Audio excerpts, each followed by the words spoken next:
Hey y'all, welcome back to my YouTube channel. Today we're doing a frontal sew-in on myself. I'm going to take you out through the steps that I would normally do my client while doing it on myself. As you can see right here, I'm going to slick my edges back with edge control. I love to use edge control because it gives a strong, firm hold. And then after I do that, I'm going to put my cap on. I don't do all the extraness. As long as I can see through the cap on where my hairline is, that's good enough for me. I don't do the extra stretching down. I don't feel it's necessary. And then once I do that, this is very important to cut your ears out, because when you start to base your perimeter with some type of glue or freeze spray, you need this to be like that so it can be flat enough to hold down. I'm going in with the ebon freeze spray. My bad. Firm hold. I use the red one. I like the red one.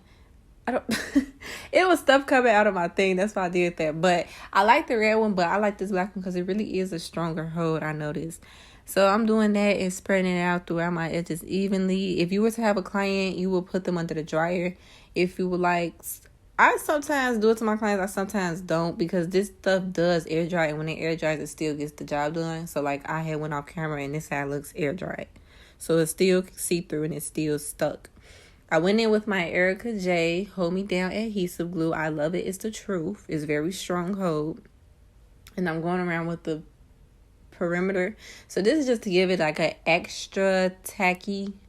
Not going to say tacky, but it just gives it more of a firm hold around the edges of the perimeter. So when I get to cutting, you know how when you just only spray it down with just the freeze spray and you start cutting, it starts to slide all the way back.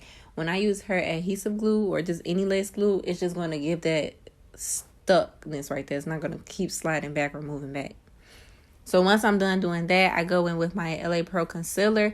I like to use the creamy concealer base because I do not like the powder foundation for me, because I feel like sometimes it could cake on too much, or it just makes the clients, when you record the hair or the flashback, you can just see it and it just gives an ashy look, or it just looks too white.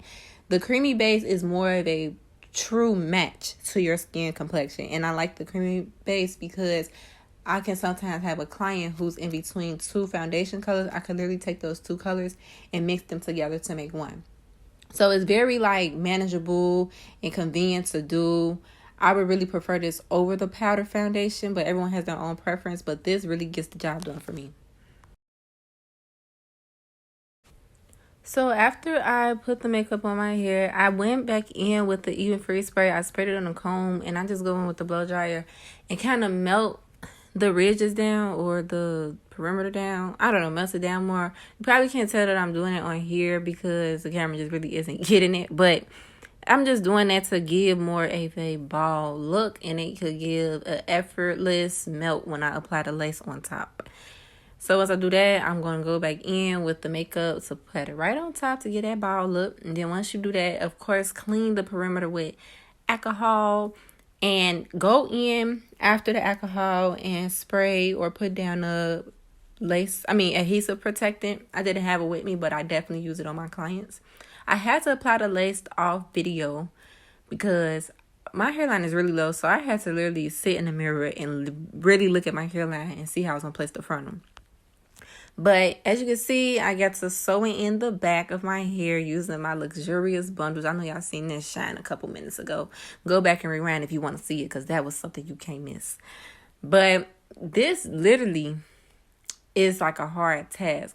I'm mad because it's not hard, but it's hard at the same time. I'm kind of mad I forgot to turn around and show y'all, but when I do frontal sew-ins, I want to put the frontal piece on first, because when I sew the tracks on in the back, I'm just explaining to y'all. So please try to visualize and stay with me.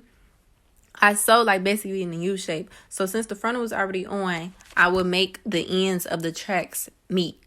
But I do not put it all the way on the frontal or close to the frontal. I leave just a little bit of space, probably 1/2 centimeter of space open. The reason why, when I'm done sewing all these bundles into this U shape, I'm going to take my last track, my last bundle, and sew it across the top, right behind the frontal, to cover all those tracks going in that U shape. I hope y'all could. I'm going to have to do a video to explain it to y'all. But look at that bill. Look at that scalp. Oh, scalpiana.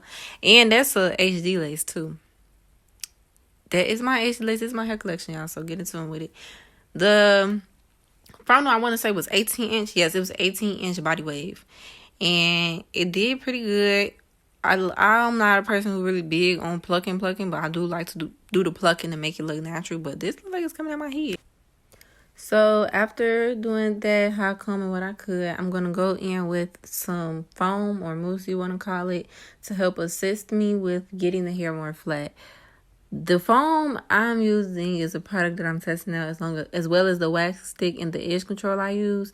So really can't get y'all no details, but if it do pop out, just know y'all gonna see me selling it. But the foam really helps get everything straight. And this is just with any foam. You can get Nairobi foam or anything that's accessible to you. That foam is the truth to getting the hair flat. Now, don't burn your client's scalp now. That ain't good. So I cut my edges. I usually cut in a slant. I forgot the mini flat irons at the salon. But it's the mousse helped get the job done, because since I put the mousse on there, it gave it like mobility for me to swoop it. You see how that just came out? And then when I got done swooping it, I sprayed a little spray, because the spray is the truth and it could keep everything in place. Then I went in with the black strip.